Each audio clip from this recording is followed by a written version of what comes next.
This is Cerebral Cinema. Movies of the mind.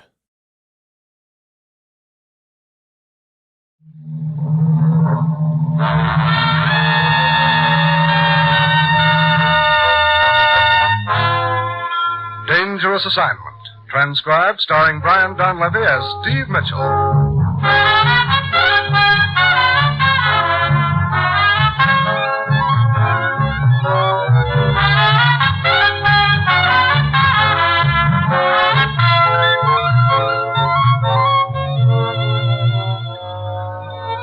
Yeah, danger is my assignment. I get sent to a lot of places I can't even pronounce. They all spell the same thing, though, trouble. But when I walk into the commissioner's office, I don't realize that this assignment's going to show that sometimes the only way you can win is to let the whole deal go up in smoke.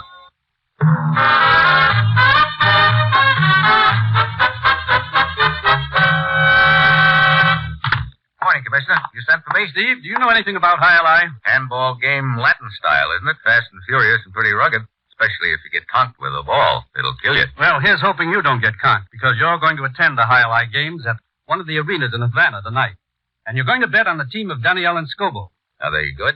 Haven't the faintest idea. We're only interested in the man who is going to take your bet. Look, what's this all about, Commissioner? For some time now, we've been trying to crack down on a smuggling ring operating out of Havana, running a regular shuttle between Florida and Cuba. What are they running? You name it. Everything in the book, including illegal entry now and then.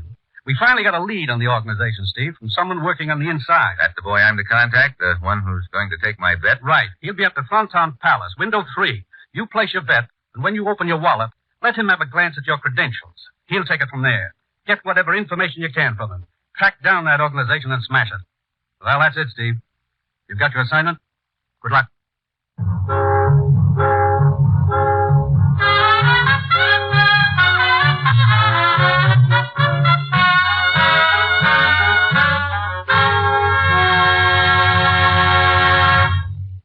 The National Broadcasting Company is presenting Dangerous Assignment, starring Brian Donlevy in the role of Steve Mitchell, colorful, two-fisted government agent.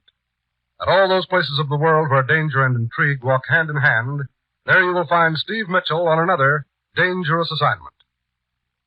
A sufficient supply of blood and blood plasma to save the lives of our wounded soldiers in Korea continues to be of the utmost importance. Now, the reserve is still at a critically low ebb. And to give our wounded GIs the blood they must have to save their lives and speed recovery, a minimum of 300,000 pints a month is absolutely essential. Whole blood and blood plasma are the one treatment for which medical skill cannot provide a substitute. There is no sensation at all to the donor except the good feeling of knowing some wounded soldier will be thankful all his life for what the blood donor is giving. So remember, make an appointment at once with your nearest Red Cross blood center.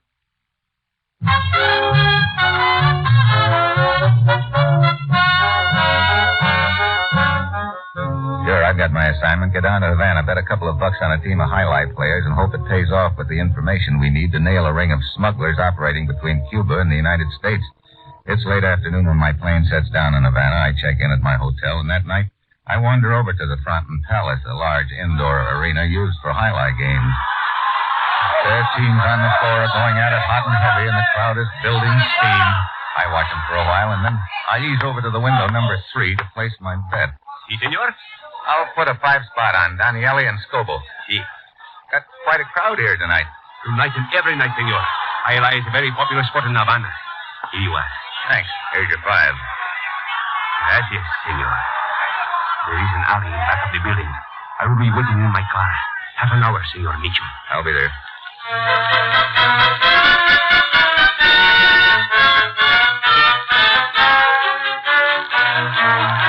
I get back to my seat and watch the players until the half hour is up. Then I ease around to the alley in the back. Spot the ticket seller sitting in a parked car close by. He doesn't answer when I come up. I reach in and he topples over on the steering wheel.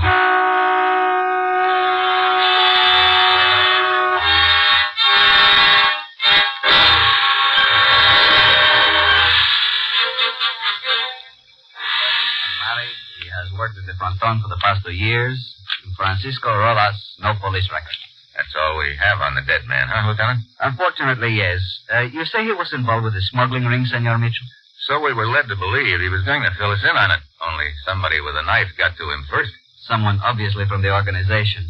They must have known he was going to talk. Yeah. Where was Rhoda staying? According to his identification card, 36 Paseo de Baracoa. Let's go over and shake it down.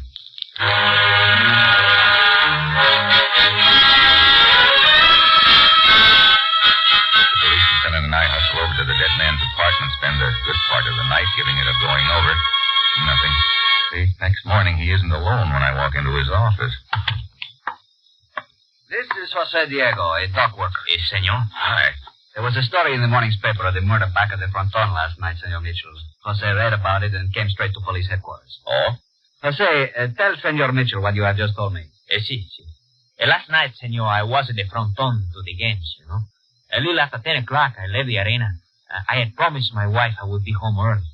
Go on. As I walked past the alley entrance in back of the building, a man come running out. We collided.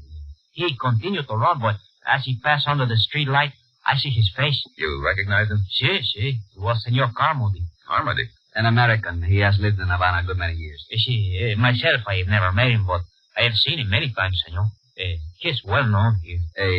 Shall we say, a sportsman, Senor Mitchell. He has a fondness for high-speed automobiles and motorboats. Oh? Also, he owns an airplane and a yacht. Does he? Well, that sounds very interesting, Lieutenant.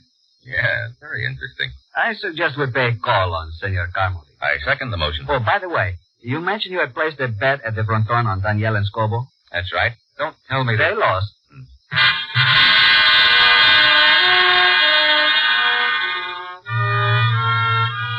Carmody's place is a low, rambling ranch house at the edge of town. He greets us at the door wearing a black silk dressing gown and a white muffler. He's carrying a tall glass of tomato juice and an obvious hangover. We follow him inside. Well, I'd like to have you meet an old friend, Ralph Pawson. Morning, gentlemen. Mr. Mitchell, Lieutenant Moreno. Lieutenant? Police department. Oh. Don't ask me what this is all about, Ralph. I wouldn't know. Sit down, James. Thank you. And let's get on with it. My mood is not getting any better.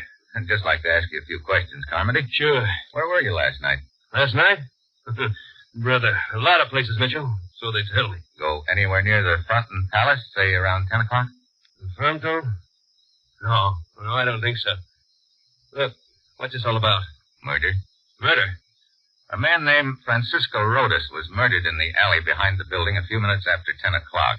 Hey, there was something about that in the morning paper. Say, what's this got to do with me? Someone saw you running out of that alley shortly after the crime was committed. What? Now, see here, Mitchell. Are you accusing I him? just want to know what Carmody was doing there. He was with me. We had dinner at the yacht club. Yeah, that's right.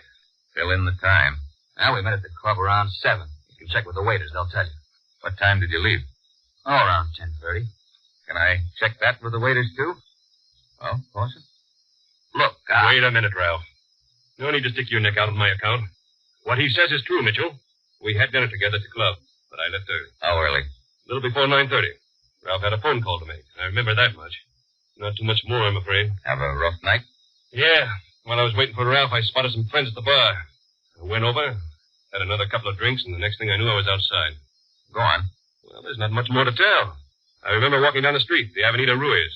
It's all sort of vague after that. I finally got home around here about midnight. this dead man, what was his name? Rodas. Francisco Rodas. Never heard of him. What'd he do? He was employed at the fronton, senor. Still doesn't register, Lieutenant. Perhaps it will, senor, after you have taken a ride with us to police headquarters. Come along.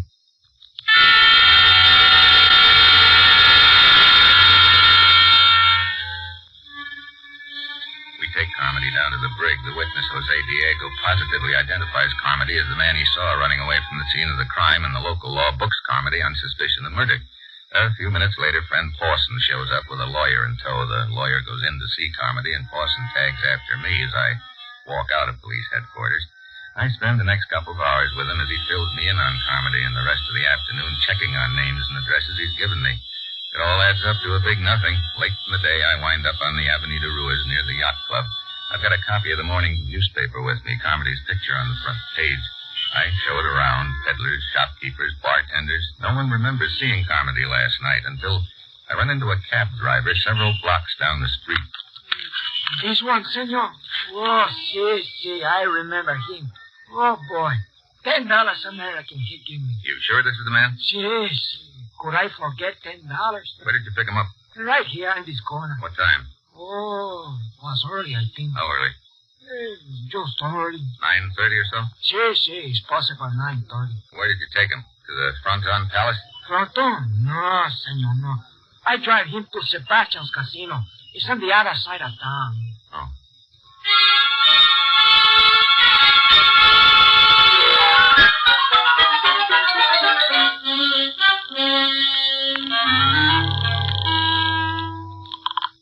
Lieutenant Moreno speaking. Steve Mitchell, Lieutenant. I'm calling from Sebastian's casino. See? Looks like maybe Carmody isn't our boy after all. What?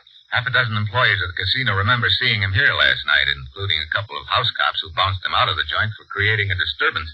What time was he there, senor? He arrived a few minutes before 10. Was given the bum's rush a half hour later. Which means he could not have been in the alley back of the Fronton at the time of the murder. Right. Looks like we'll have to start all over, Lieutenant. You can start chewing your fingernails. I'll be over to join you.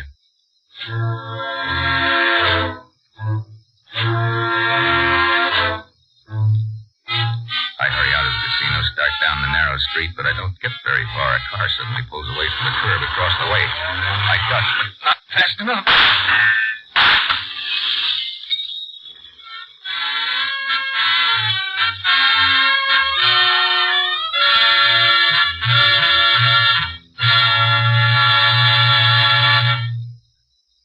If you want your child to have the best elementary schooling you can give him, won't you get a pencil and paper to take down the address I'm going to give you at the end of this message?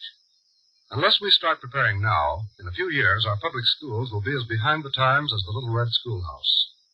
Because of the huge increase in our birth rate during and after the last war, it's estimated that by 1956, there will be some 7 million more children in elementary schools than there are now. We must start preparing at once. More equipment will be needed, textbooks, playgrounds, and above all, more elementary school teachers. Now, to help assure your child a proper education, join and work with local groups and school boards. And for free information about how people in other communities are improving their schools, write to this address, National Citizens Commission for Public Schools, 2 West 45th Street. That's National Citizens Commission for the Public Schools, 2 West 45th Street, New York, 19, New York.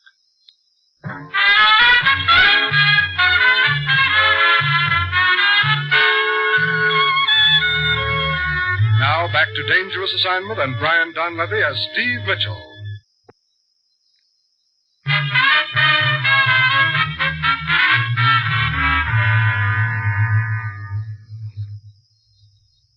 So, you are all right? Oh, Lieutenant Moreno. Sure, I'm just dandy. Brother, my head. A scalp wound.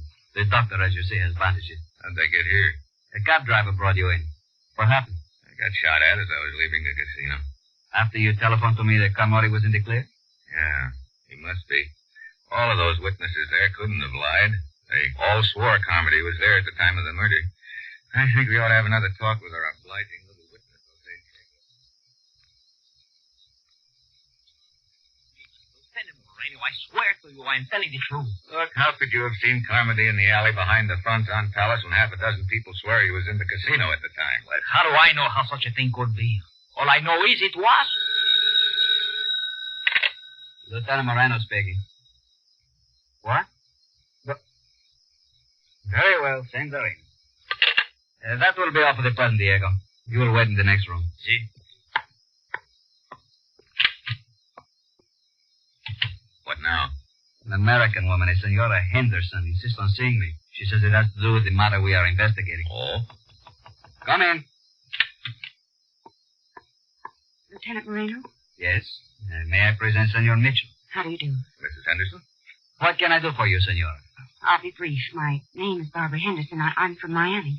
I arrived here in Havana 2 weeks ago looking for my husband. Oh? You see, he left me during the war. His name was Jim Henderson. We were married in Baltimore in January of 1944. I see. And you have reason to believe your husband is now here in Havana? Yesterday, I found out without a doubt that he's here. Look, Mrs. Henderson, this is all very interesting, but I don't quite see what it has to do with the case we're investigating right now. Just this. See this picture in the newspaper? The man you're holding here is a suspect? Sure. His name is Carmody. No, you're wrong, Mr. Mitchell. That's my husband, Jim Henderson.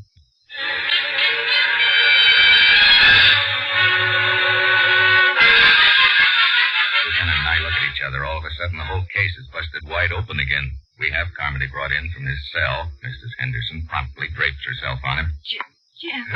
Hey, what is this? Oh, Jim, please. Why did you leave me? Look, what gives here? Who is she, Mitchell? Mrs. Henderson. And she says you're Mr. Henderson. What? Jim, don't do this to me. Look, I've never seen this stain before in my life. Why, you... He's lying, Lieutenant. He is Jim Henderson. We were married in Baltimore in January 1944, and he deserted me. Guess again. I was in the Army in New York in January 1944. I could have married this babe in Baltimore. You were in the Army, huh? I sure was. You can check that, Mitchell. Don't worry, Carmody. I will.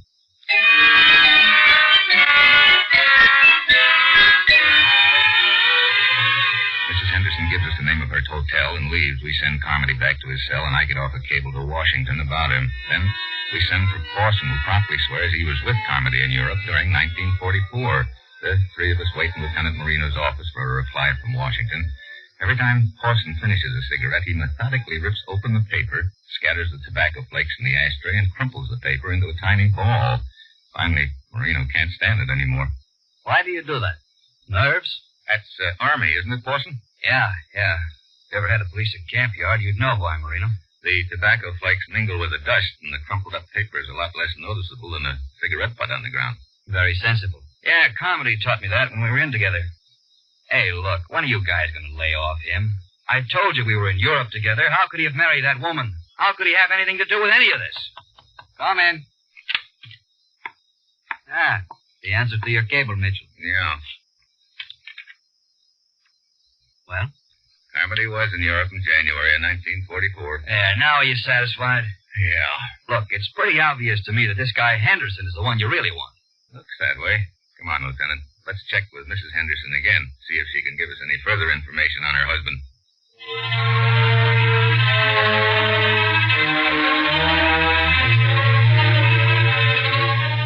We check at Mrs. Henderson's hotel, but she's not in. The clerk expects her back momentarily, so we decide to wait in her room. A very mystifying case, Mitchell. Yeah. Either there is a guy named Henderson, and he's our man, or... Or what? I don't know. Something bothering me about this whole setup. What is it? Can't put my finger on it. I know what you mean. I wish Mrs. Henderson would show up. It has only been a few minutes. A cigarette? Thanks. You know, this whole deal has been one big merry-go-round. It's cost us a lot of time, Moreno. You're right. But what else can we do? That's a good question. Hey, wait a minute. What is it? This ashtray. See, what about it? Take a look. Just a couple of cigarette butts with lipstick and some... Mitchell. Yeah. Flakes of tobacco and tiny balls of cigarette paper. Awesome. Rather, I said this deal had cost us a lot of time. That's just the way it was planned. Come on.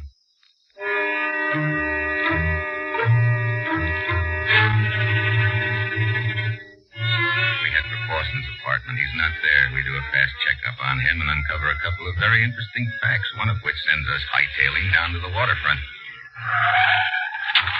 This is the place, Mitchell. Yeah. Pawson's lawyer said he owned that little cluster of fishing boats out there at the pier. 5 will get you 10 that he's on one of them right now, getting ready to shove off. You take one side, I will take the other. We split up. I work my way along the row of boats. They're all dark except for small deck lights. Then suddenly I spot somebody climbing aboard one of them. It's Mrs. Henderson. I slip aboard and grab her. Mitchell! But just then something hard connects with the back of my head. I go to my knees. Sorry, Mitchell. I've been standing out here on deck in the dark for several minutes waiting for Barbara. You know, Pawson, you're giving this head of mine a pretty rough go. First you crease it with a slug, then you massage it with a gun butt. Like I say, I'm sorry. All right, lean against the rail. You'll be okay. Thanks. I guess I will. You've been leading Marino and me a merry chase in the deal. First you hire Jose Diego to swear that he saw Carmody near the scene of Rhoda's murder. We find out that he couldn't have been. Then you hire your pal Barbara here to pose as Mrs. Henderson with a phony story about her husband. Sounds to me like you've been working for time. Right. 48 hours of it, to be exact. It's taken me that long to convert my Havana holdings to cash. Sure, I could have taken a potter right after I killed Rhodas, but I had to leave broke. This way, I'm carrying about $100 grand with me. Heading the smuggling ring must have been profitable. Oh, yes. You see, Mitchell, if I hadn't given you a bum steer right off the bat, you'd have probably concentrated more on the victim's background. You'd have discovered he used to work for me in the fishing fleet here. That probably would have gotten you interested in me right off the bat. I had to stall that off until I got my money. Oh, you did a pretty neat job of it, too. Yes, if it hadn't been for those crumpled cigarette papers in Barbara's room, I might never have tumbled. Oh, so that was it, huh? Yeah, very careless of me. What are you waiting for, Boston? Kill him. Not here. It's too noisy. You're coming out with us on the boat, Mitchell. Oh, bully for me. Okay, let's get started. Hardly. I doubt if you came down here alone, Mitchell. Your friend Marino must be around. If we start the boat now, he'll flash a warning to the harbor patrol. So we'll just stand here in the dark, nice and quiet, until he comes along. And we'll take care of him first. Really, senor? What? Watch out, Marino. I've got him. Oh! Sorry, Barbara, old girl, but you're not leaving. Let go. Oh, relax. You okay, Lieutenant? Yes, his shot was quite wild. Before I could return it, you had taken care of him quite effectively. Well, I sort of felt I owed him then. How'd Marina know you were on this boat, Mitchell? His signal told me. Signal? Sure. Boston gave the idea when he told me to lean on the rail. See that little black deck light beside it? I was passing my hand back and forth in front of it while I was talking to Boston. My body screamed it from you. I figured the flashing light would bring Marino. Which you did, in the nick of time. Yeah, I guess you might say you finally saw the light, huh?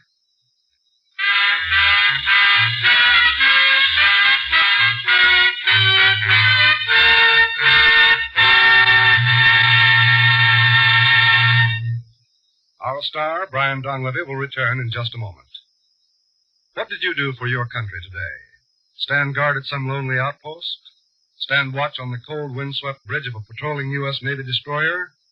No, but you can still do your part to guard peace, the peace that is for the strong.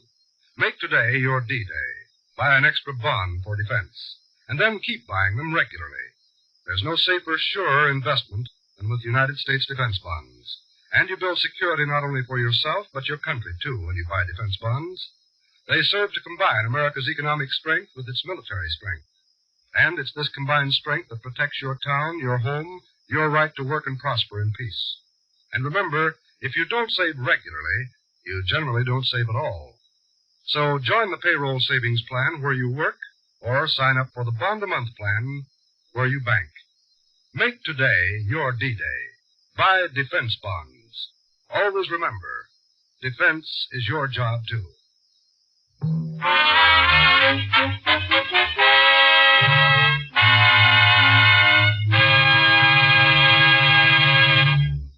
Next week, Turkey. I nominate myself for a slab in the morgue. And that will be Steve Mitchell's dangerous assignment next week.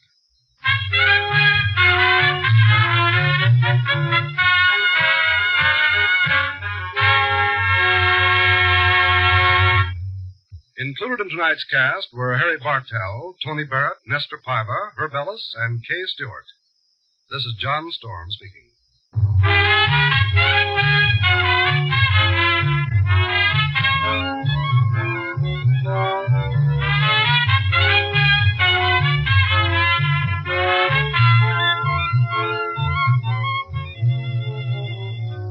Dangerous Assignment, starring Brian Donlevy in the role of Steve Mitchell, with Herb Butterfield as the commissioner, is written by Bob Reif and Adrian Jandot and is produced and directed by Bill Karn.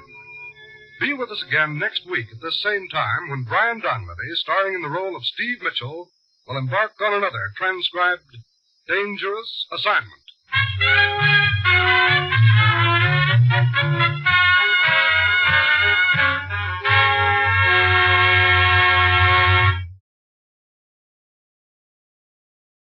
This is Cerebral Cinema.